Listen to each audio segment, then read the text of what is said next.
Hello student, welcome to Sana Qamar English classes. मैं हूं Arshad sir और आप देख रहे हैं हमारे यूट्यूब चैनल सना कमर इंग्लिश क्लासेस पूर्णिया। मेरे प्रिय छात्रों, हमने पिछले वीडियो में एपिटाफ जो पोएम हैं इनके 1 से लेकर के 15 ऑब्जेक्टिव क्वेश्चन कराया था। हमने बताया था कि एपिटाफ जो पोएम है इनमें हम लोग टोटल 26 ऑब्जेक्टिव क्वेश्चन करेंगे। हम लोग टोटल 26 ऑब्जेक्टिव क्वेश्चन पे हम लोग डिस्कस करेंगे, जिसमें हमने पिछले वीडियो में 1 से लेकर के 15 तक हमने कराया ऑब्जेक्टिव क्वेश्चन कराया था। आज हम लोग 16 से हम लोग 26 तक जानेंगे।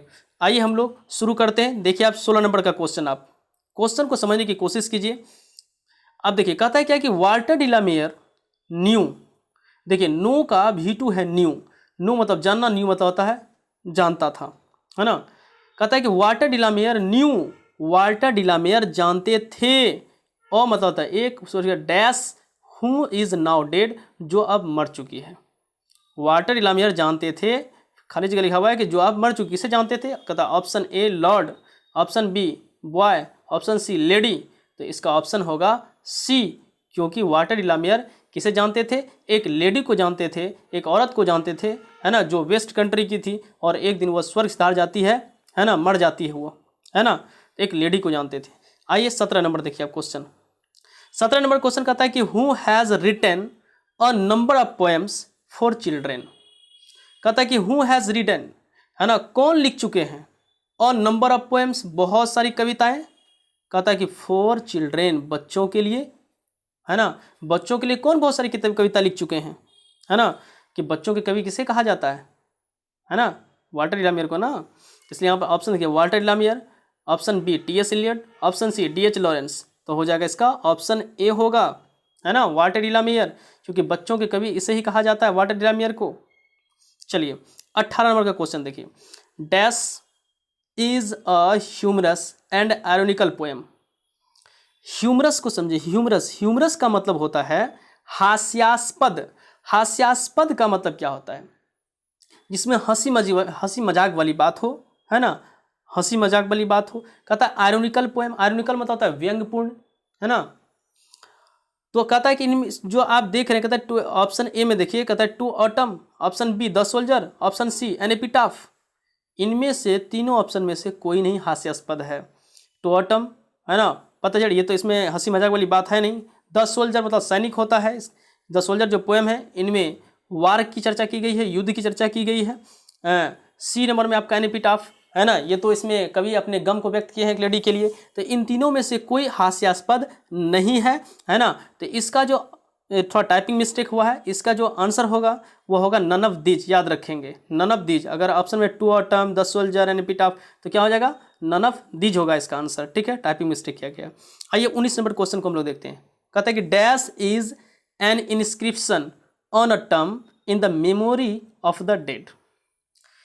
इंस्क्रिप्शन का मतलब देखिए क्या होता है। इंस्क्रिप्शन का मतलब होता है शिला लेख, लेख, है ना। कहता ऑन अ टम्ब, टम्ब पर, टम्ब मतलब क्या होता है, वही समाधि, समाधि पर जो लेख लिखी हुई है। कहता in the memory of dead, कहता है कि मृत के याद में, है ना, जो मरे हुए व्यक्ति उनके याद में समाधि पर जो लेख लिखे हुए तो उसे क्या कहा जाता है। ऑप्शन में दिया है कि एन एपिटाफ कहा जाता है, option B the soldier, option C song of myself. तो इसका आंसर होगा ऑप्शन ए एन एपिटाफ, है ना। हमने बताया था कि किसी मरे हुए व्यक्ति की याद में समाधि पर यानी टम्ब पर जो इंस्क्रिप्शन हो, इंस्क्रिप्शन मतलब लेख होता है ना, शिलालेख होता है, जो लेख लिखा हुआ रहता है उसे ही कहा जाता है एपिटाफ। तो इसलिए इसका ऑप्शन होगा ए। चलिए आप 20 नंबर क्वेश्चन पे हम लोग डिस्कस करते हैं। कहता है कि who was light of step. Light of step, light of step का मतलब होता है मन चला, है ना, घूमने फिरने की आदत, है ना। किसे घूमने फिरने की आदत थी, who was light of step. Light of step का मतलब मनचला कहिए, दुबली पतली। कौन दुबली पतली थी, कौन मनचला थी, कहता है क्या, और किसे घूमने फिरने की आदत थी। एंड हार्ट, और कौन दिल की दयालु थी, दिल की साफ थी, कौन।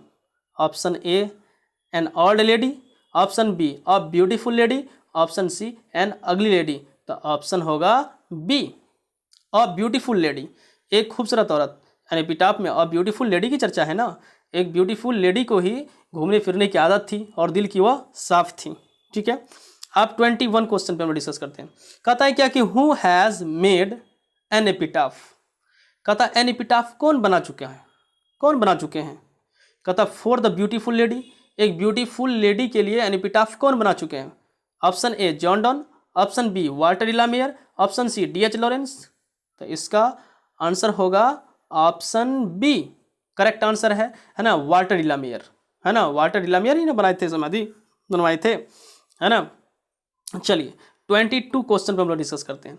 कहता है कि Walter de la Mare makes us aware. Aware का मतलब होता है जागरूक। वाल्टर डिलामेयर क्या करते हैं, हमें जागरूक करते हैं of the dash. Option A London life, option B dreams, option C in human conditions of modern life. तो इसका करेक्ट आंसर होगा C, in human condition of modern life. आधुनिक, मॉडर्न लाइफ मीन्स क्या होता है, आधुनिक जिंदगी। इन ह्यूमन कंडीशन का मतलब होता है अमानवीय स्थिति। वाल्टर डिलामेयर जी जो हैं आधुनिक जीवन के अमानवीय स्थिति से क्या करते हैं, हमें अवगत कराते हैं। यानी एपिटाफ चैप्टर में जो है वाल्टर डिलामेयर क्या करते हैं कि आधुनिक जिंदगी के अमानवीय स्थिति से हमें जागरूक करते हैं या अवगत कराते हैं, जो कहिए आप, ठीक है। तो इसलिए ऑप्शन होगा इसका सी, करेक्ट आंसर होगा, ठीक है। 23 में देखिए, कहता है कि Walter डिलामेयर is famous. Walter de la Mare जो है वह प्रसिद्ध है, एज मतलब होता है के रूप में। किस रूप में वाल्टर डिलामेयर प्रसिद्ध है। ऑप्शन ए वार पोएट के नाम से, option B children's poet, option C nature poet. तो इसका करेक्ट आंसर होगा आपका चिल्ड्रेंस पोएट, यानी ऑप्शन बी, क्योंकि वाल्टर डिलामेयर जो है चिल्ड्रेंस पोएट के रूप में इन्हें जाने जाते हैं, वाल्टर डिलामेयर को, ठीक है। और इसके बाद हम लोग 24 में आकर देखिए, आप लोग 24 क्वेश्चन, अब क्वेश्चन को समझने की कोशिश कीजिए, क्वेश्चन क्या कह रहे हैं, है ना। आप क्वेश्चन को समझेंगे फिर कोई दिक्कत आपको नहीं होगी आपको एग्जाम में। देखिए 24 में क्या कह रहे हैं, कहता है कि the lady who is died, है ना।